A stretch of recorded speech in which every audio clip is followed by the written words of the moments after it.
स्वागत है दोस्तों।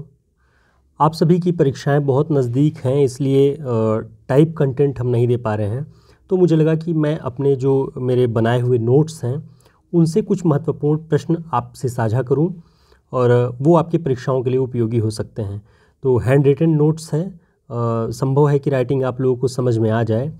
तो इससे देखते हैं आधुनिक हिंदी काल में नाटकों के बारे में हम आज कुछ महत्वपूर्ण प्रश्न देखते हैं जो आपके लिए काम के होंगे। पहला पॉइंट है, भारतेंदु हरिश्चंद्र को क्या कहा जाता है? तो भारतेंदु हरिश्चंद्र को आधुनिक हिंदी नाटक का जनक कहा जाता है और हिंदी नवजागरण का अग्रदूत भी कहा जाता है। तो ये आप ध्यान रखिएगा, आधुनिक हिंदी नाटक का जनक भारतेंदु हरिश्चंद्र और हिंदी नवजागरण का अग्रदूत भारतेंदु हरिश्चंद्र। आगे देखते हैं कि भारतेंदु हरिश्चंद्र ने अपने नाटक नामक निबंध में नाटकों के कितने उद्देश्य बताए हैं। तो सबसे पहले आपको ध्यान रखना है कि भारतेंदु हरिश्चंद्र जी ने नाटक नामक एक निबंध लिखा है जिसमें उन्होंने नाटकों के कुल 5 उद्देश्य बताए हैं। पहला उद्देश्य श्रृंगार, दूसरा हास्य, तीसरा कौतुक, चौथा समाज संस्कार और 5वां देशवत्सलता। तो उन्होंने अपने नाटक नामक निबंध में नाटकों के 5 उद्देश्य बताए हैं, ये आपको ध्यान रखना है। आगे हम देखते हैं, भारतेंदु के नाटक वैदिकी हिंसा हिंसा न भवति। ये नाटक आप लोग जानते होंगे कि वैदिकी हिंसा हिंसा न भवति में पाखंडी, मांसाहारी, पुरोहितों आदि पर व्यंग्य किया गया है। तो भारतेंदु हरिश्चंद्र ने अधिकांशतः आप देखेंगे तो अपने नाटकों के माध्यम से भारतीय समाज में व्याप्त जो पाखंड हैं, जो मूर्खतापूर्ण रवैये हैं, उन सब पर चोट किया गया है। तो वैदिकी हिंसा हिंसा न भवति में आपको ये मिलेगा। भारतेंदु के नाटक भारत दुर्दशा में प्रतीकात्मक रूप से भारत के प्राचीन गौरव और वर्तमान दुर्दशा की ओर संकेत किया गया है। सबसे पहला काम आपको ध्यान रखना है कि भारतेंदु का नाटक कौन कौन सा हो गया। वैदिकी हिंसा हिंसा न भवति, भारत दुर्दशा। भारत दुर्दशा प्रतीकात्मक रूप से भारत के प्राचीन गौरव और वर्तमान दुर्दशा की ओर संकेत करता है।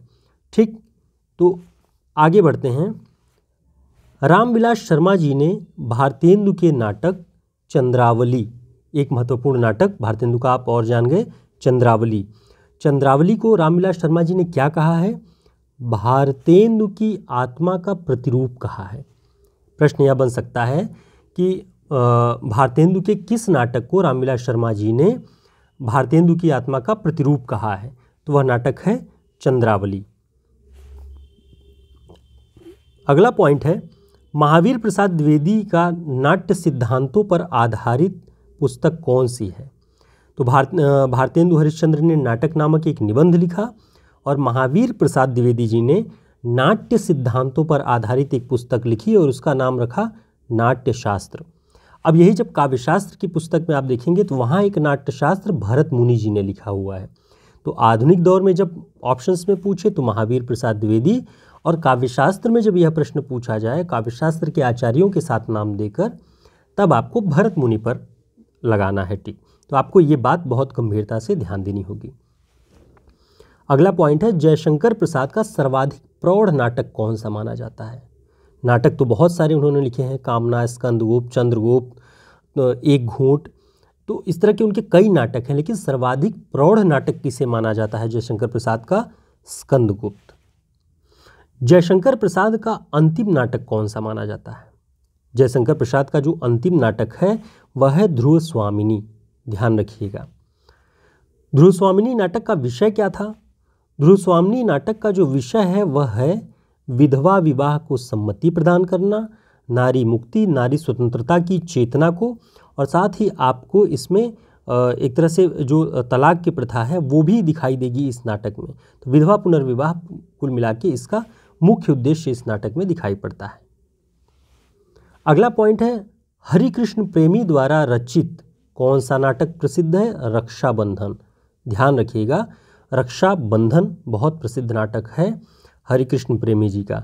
इस नाटक में मुगल सम्राट हुमायूं और रानी कर्मवती दोनों के भाई बहन के संबंध के आधार पर यह दिखाया गया है कि हुमायूं ने रानी कर्मवती की रक्षा का दायित्व अपने ऊपर लिया। ये महत्वपूर्ण पॉइंट आप देख रहे थे।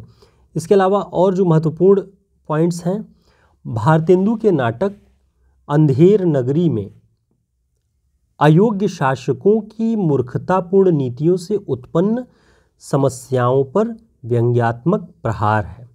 इस पूरे नाटक में आप देखेंगे कि एक अयोग्य शासक अपने जनता को, अपने लोगों को किस तरह से अपनी मूर्खतापूर्ण नीतियों से फंसाए रखता है, उनके जीवन को दूभर कर देता है। उसी पर आधारित यह नाटक व्यंग्यात्मक प्रहार करता है। और अंधेर नगरी जो है वो प्रहसन कोट का नाटक है। आपको ये ध्यान रखना है कि ये प्रहसन कोट का नाटक है। अगला पॉइंट है, उपेंद्र नाथ अश्क जी का चर्चित नाटक कौन सा है? अंजो दीदी। अंजो दीदी असिस्टेंट प्रोफेसर के एग्ज़ाम में और यूजीसी नेट के एग्ज़ाम में भी ये नाटक पाठ्यपुस्तक के रूप में लगाया गया है। इस नाटक में आप देखेंगे कि जो अंजो दीदी होती है वो बहुत अनुशासन प्रिय होती है। साफ सफाई, घर की व्यवस्था को लेकर के इतनी अनुशासित रहती है कि वह एक हद तक सनक हो जाती है उसे साफ सफाई की, और वह उससे बहुत डिस्टर्ब रहने लगती है। तो उसका पारिवारिक संबंधों पर उसकी उस सनक का क्या असर पड़ता है, इस नाटक में आपको दिखाई देगा। अगला पॉइंट है, वृंदावन लाल वर्मा के किस नाटक को जब्त कर लिया गया है? ध्यान रखिएगा कि किस नाटक को जब्त कर लिया गया। वह नाटक है सेनापति उदल।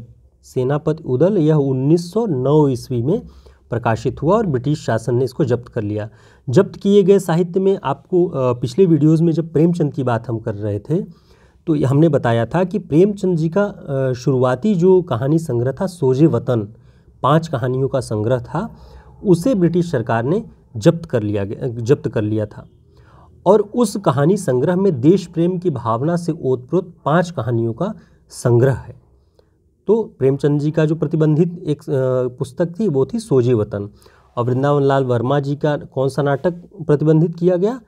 सेनापति उदल। अगला पॉइंट है, गोविंद वल्लभ पंत के कौन कौन से नाटक हैं?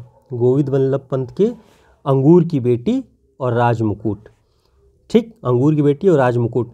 राजमुकुट जो नाटक है उसमें पन्नाधाय के जो बलिदान हैं उसको दिखाया गया है कि अपने राज्य के प्रति किस तरह की जो उत्सर्ग की भावना होती है उससे प्रेरित पन्नाधाय ने अपना जो बलिदान किया, उस पर आधारित गोविंद वल्लभ पंत जी का नाटक है राजमुकुट।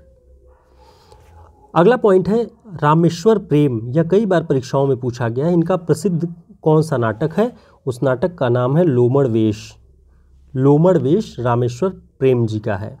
और ये उनका मौलिक नहीं बल्कि इन्होंने वेन जॉनसन के प्रसिद्ध नाटक दी फॉक्स या वाल्पोनी का हिंदी रूपांतर किया है। फिर से रिपीट कर लीजिए, बेन जॉनसन के प्रसिद्ध नाटक दी फॉक्स या वाल्पोनी का हिंदी रूपांतर है लोमड़ वेश, जिसके लेखक हैं रामेश्वर प्रेम। ये कई बार परीक्षाओं में पूछा गया है। तो ये सारे पॉइंट्स आपकी परीक्षाओं की दृष्टि से बहुत उपयोगी हैं। और ये छोटे सी नोट्स जो मैंने अपने बनाए हुए नोट्स को आपसे शेयर किया हुआ है, अगर आपके काम का है तो कमेंट करके ज़रूर बताइएगा। वीडियो को लाइक कर लीजिए, चैनल को सब्सक्राइब कर लीजिएगा। हम आपकी परीक्षाओं से पहले कोशिश करेंगे कि हर एक पॉइंट्स पे अपने बनाए हुए नोट्स को मैं आप तक शेयर कर सकूं। तो चैनल से जुड़े रहिए। आप लोगों को परीक्षाओं के लिए ढेर सारी शुभकामनाएं। धन्यवाद।